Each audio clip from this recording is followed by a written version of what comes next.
إخواني وأخواتي المشاهدين ومتتبعي قناة ترند المغرب، مرحبا بكم في حلقة جديدة، فيديو جديد الإخوان. في هذه الحلقة نحاول نشوفوا شنو تتقول الصحافة الجزائرية على الملعب اللي تلعب فيه الماتش الإخوان ديال أولمبيك أسفي واتحاد العاصمة الجزائر اللي طرا فيه داك الشغب الإخوان، وكيفاش نعتوا هذا الملعب والإشاعات اللي تلقوا على هذا الملعب بأن لا يليق بأن تجرى في هذه المباراة الإخوان. خليكم مع الفيديو الإخوان باش تعرفوا هذا الكذوب ديالهم. دعنا نشاهد ملعب مثل هذا ملعب بلدي، هذا يقدر يحتضن مباريات الجهوي الاول ما بين الرابطات، هذا هومولوجي باش يلعبوا فيه هذا النوع من المنافسات. لكن نصف نهائي كاس الكاف في ملعب مثل هذا، السياج داير من كل مكان، ملعب في وسط المدينه، وكاننا ماذا يفعل هذا الاتحاد الافريقي صراحه؟ الان نشوفوا تصرفات تتوالى، أحداث تتوالى من الملاعب الكبيرة إلى غاية الملاعب البلدية، لكن الصورة القاتمة نفسها دائما. بالضبط. ونبدا لك من نهايه السؤال.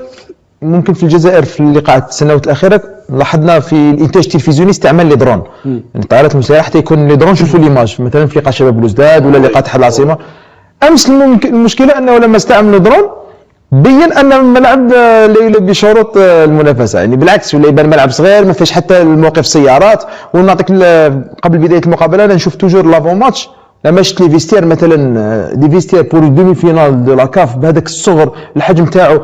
يعني هنا لا مجال للمقارنه بين الملاعب اللي راهي هنا في الجزائر ولا ملاعب اخرى، ولما تلعب في ملعب فيه 10,000 متفرج. انا صراحه ما كاش معايير اللي نقدر نركزوا عليها. ونزيد لك امر اخر، هل شاهدت الصور وين لما دخلوا اللاعبين بور لا فيزيت دانسبيكسيون كيدخلوا للتيران، الانصار اللي كانوا دارير لي بار. يعني صراحه انا هو دور محافظ المباراة في الملعب تاع لاكاف في وضعيات مماثله. نعطيك إخوان شفتوا الناس هادو والله العظيم إلا هربانين برا. قال لك مؤخرا ولات الجزائر كتستعمل لي درون، فهمت؟ سمعوا غير الكلام ديالو من خلال الهضره اللي دوا. هو اللي قال بان الجزائر الله وصلتها لي درون، يعني هي متاخره في التطور في التكنولوجيا ديال لي درون. قال لك مؤخرا بعد ما استعملت الجزائر لي درون عاد اكتشفت بان الملعب ديال اللي جات تصورات هنا، بان قال لك الملعب لا توجد فيه المواصفات، ملعب صغير في وسط المدينه داير به السياج. ما عرفت كيفاش اش فين غنديروا، مثلا نديروا بلا سياج ولا كيفاش؟ قلت لك ما كاينش مواقف السيارات، ما فيش المراحيض، ما فيش بزاف د الامور. هادشي يعني ما كاينش منه. وهاد القضيه اللي قال بان فضح راسو بها، قال لك مؤخرا عاد الجزائر ولات كتستعمل لي درون. لي درون ما كانت من شحال هادي، عاد وصلتكم نتوما المغرب زعما ما كانش كيستعمل. المغرب كيستعملها من شحال هادي، وعارف الملاعب ديالو شنو فيهم وعارف شنو. يعني داكشي كنصوروا حنايا هنايا في الملاعب المغربيه، يعني داكشي شنو هو الذكاء الاصطناعي ولا شنو؟ والله لا هاد الناس ما تيمركوا. كما تطلع الملاعب لما تكون منافسه افريقيه هنا في الجزائر، لي ريسبونسابل تاع لاكاف تسيبهم كلهم بالهواتف النقاله، ياخذوا صور. الفوتوغراف لازم يكون عنده جيلي. البارح شفنا يعني الناس وكانوا يتكلموا بالفاظ، يعني هنا خرجنا على اطار كره القدم. هنا نولي لك تفسير لاكاف. انا نظن واش صرا الوفاق سطيف عام 2016 لما صرا سان داونز بالضبط اقل من هذا الشيء، تعاقب الفريق واستعملوا الماده 12 وراحوا ابعد من ذلك واقصاء. ننتظروا في النتائج، لان واش شفنا امس صراحه بور دومي فينال دو لا كومبيتيسيون تاع لاكاف وين كان متلفز وشفنا هذوك لي تروك. انا هنا نستنى النتائج. ونروح لك الامر اخر، لما تكلم على اتحاد العاصمه، نظن اتحاد العاصمه مع الانديه المغربيه ولا شبح الانديه المغربيه في السنوات الاخيره. لما تقصي الجيش الملكي وتنزع الخريطه من نهضه بركان وتقصي الفتح الرباطي ولا النادي اسفي، يعني هنا ولا بلاص كان كومبلكس مع اتحاد العاصمه. ما نتذكرش انه اقصي في السنوات الاخيره امام نادي مغربي. هنا ولات سوبريوريتي اللي عرفوا، لو نروح لك الجانب الفني، عرفوا يستغلوها اللاعبين. لان امس لما تلاحظ اللاعبين لي دانيير مينوت مثلا في لو طون اديسيونيل تحسهم بلي فيزيكمون كانوا ايبويزي، ولكن كانوا يديروا داك لي فور اون بلوس لانهم ما حبوش يخيبوا ظن انصارهم. ونولي كان يشوف الان صور الحكم صراحه امس ايضا كان في المستوى. ونروح لك نقطه اخرى، لما وقع فيه اجتياح ارضيه الميدان هنا نشاهدوا ممكن حتى المسيرين كانوا واقفين وكانوا اجبروا. انا اتصلت اللي كانوا في الوفد تكلموا مع الحكم واتفقوا على نقطه، في حال تكرر نفس الامر الحكم وعدهم انه يوقف المقابله. ولكن الاشكال انه وقعت مرتين وين الحكم المساعد تلقى يعني دي بروجيكتيل مقذوفات حب يوقف المقابله، ولكن هذيك اللي تثبت 19 دقيقه فيما بعد في النصف. قال لك اتصلوا بالحكم. سمع لي اخوان، حنا ما عرفت شكون هما بسلامة الله. اتصلنا بالحكم. لا حول ولا قوة الا بالله. عرفتي هاد الناس والله العظيم الا هربانين، ما عندهم الكذوب بحال شي حاجة اللي هي. لا حول ولا قوة. شوف عفوا، انا نظن اتحاد العاصمه امس كان وفي لعادته في كاس الكاف، قدر انه يتاهل وقدر انه يكون في مستوى جماهيره، لان امس الجماهير يعني صراحه من حيث التنظيم من حيث التنقل بتلك القوه، رغم ان الفريق ماهوش مليح في البطوله وامنوا بهم، نظن الفول فار والفول فيليسيتي.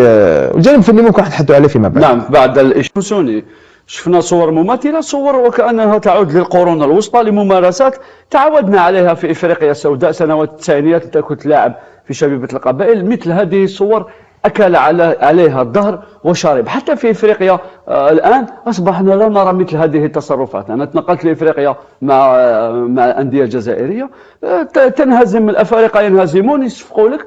أكيد ما تقدرش تجيري لافول كاع اللي كاين في الملعب، لكن تصرفات فرديه، واحد اثنين ثلاثه، ممكن كلمات، ممكن. لكن انك في نصف نهائي كاس الكاف، العالم باسره، منقول في العديد من القنوات في القاره باكملها وفي العالم، قبل ضربه البدايه دخول انصار الى ارضيه الميدان، الاعتداء على اللاعبين على الانصار، رمي كل ما وجدوه امامهم، ثم بعد ذلك نريد التملص من المسؤولية ومحاولة إلصاق التهمة ب 500 شخص كانوا فوق أرضية فوق المدرجات. وأنا قلت في البداية بأن هؤلاء ال 500 شخص كانوا وكأنهم 50 مليون جزائري بدم حار دافعوا عن أنفسهم وعن لاعبيهم وعن فريقهم. اولا الحاجه الاولى ديجا بريميرمون مبروك على الاسم بور لا كاليفيكاسيون، باسكو سي با فاسيل تروح بهاد لا بريسيون هادي والضغوطات اللي داروهم لهم. ثانيا اللي يلعب هاد المقابلات لو كان تكون متخوف وما تكونش عندك الشجاعه ما تقدرش تلعب هاد لي ماتش هادو، باسكو راهم دايرين لك ان غيطابون قبل ما يبدا الماتش، ام موجدين لك. اسمع قال لك حنا اللي موجدين اليوم، ماشي هما اللي كانوا موجدين وجاو جايين دايرين الخطه ديال السنغال. لا حول ولا قوه الا بالله. عرفتوا هاد الناس والله العظيم الا في شكل. قال لك حنا اللي كنا موجدين اليوم، هما دابا ولاو كيفتخروا بهذا الشيء. هذا عندهم انجاز عظيم اللي داروا، هاد الشغاب وهاد الشيء اللي داروا في الملعب عندهم انجاز. المهم على بالهمش حاجه باللي الجزائري غير ما ديرلوش هكذا، ولا حايب تكاليفيا ما ديرش الجزائري هكذا. نعم. يكونوا 200 ولا 10 ولا 500 ولا مليون ما ديرلهمش. الجزائريه باش تربحوا لازم تكاريسيه. هما دناو، هما اللي تليميناو كما يقول مثل الشعب بكم مشان حل ولا شوارد. يا هذيك صعب. بصح المشكله انايا الحاجه اللي تغيظني في هاد التبهدايل كاع يوم يصراو. موتسيبي واش هو يدير في لاكاف؟ القجع هذا اللي راهو دائما مع واش راهم يديروا؟ هاد التباديل اللي تزيدوا تحوا عليهم. واليوم اتحاد العاصمه الحمد لله اللي ما صرا والو. كانت تقدر تصرا امور اللي غدوه يوليو مشاكل كبار. وكاين فرق ثالث اللي دونك كاين هاد العداوه اللي خلقوها هما. العام الجاي والعام الجاي كؤوس افريقيا اليوم جايين دوك نوليو هكذا دائما. يا خويا انايا باش سلامه الجماهير. انا باش يروح لي الجمهور ديالي دائما تا وانا يديبلاصاو، حتى واحد ما يقدروش يديبلاصاو يديروا هكذا وشي الاخر. حنا لو كان جينا في تيران محايد ما يقدروش يديروا هاد العفسه وما يقدروش يدخلوا للصاد باسكو على بالهم واش يصرى. الاشكال هو هنا الجزائريين بالعاميه سخونين، ناس عاقلين بصح الدم سخون، بصح هاد الاعتداءات. واليوم انا غدوه من غدوه لازم نشوف لي سونكسيون اللي رايحين يطيحوا على الكلوب هذا، على الاداره ديالهم، على لاكاف، ولا ما تسونكسيونيش. معناتها العام الجاي ميدو لو العام الجاي استنى فريق جزائري يزيد يلعب خارج ديار. انا نستنى. انا حابين يصيروا مشاكل. سامحني فقط، انا الاتحاد الافريقي هذا لا املك فيه اي ثقه. ممكن انه بعد 15 يوم لا يجيك ايميل يقول لك معاقبه اتحاد العاصمه اللي لعبوا ويكلو لالي في سان جويي باسكو سون كابابل دو تو. نشوفوا كيفيه اختطاف كاس افريقيا من منتخب اللي هي لا فيترين تاع لي كومبيتيسيون افريكان. نعم. كيف تم اختطافها بقرار اداري من طرف الكاف. فانتظر كل شيء مع هؤلاء الاشخاص. بصح انا ماشي باسكو اليوم اليو اس ما وسمني اليو اس ما نتكاليفيا ننسى كاع واش داروا لهم اولاد الناس. اولاد الناس كاين دي سيبورتور 18 ans 19 ans 20 ans راحوا لتما وكاين اللي نعرفوهم راهم ولادنا، ولاد صحابنا، ولاد الناس اللي نعرفوهم. ايماجين توا توفى لك واحد اثنين ثلاثه بهاد الامور هذه، اي تولي حاجه واحده اخرى من بعد. والطاقم تاع الاتحاد العاصمه تبليسي جوار، تبليسي ديريجون، تبليسي بريزيدون، هذه سي دونجورو. نعم. لازم ثاني الكاف. إخوان، كان هذا ردود الأفعال ديال الصحافة الجزائرية، يعني بالتطبال ديالهم والكذوب ديالهم الإخوان، اللي كيحاولوا ما أمكن يحطوا علينا أي صورة خايبة، اللي كيحطوا أي حاجة ما كايناش الإخوان. فهذا يعني ديما فيهم هادشي من اللي معروف عليهم.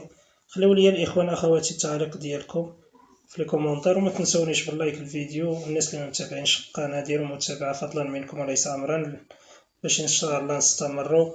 وتحياتي لكم جميعا.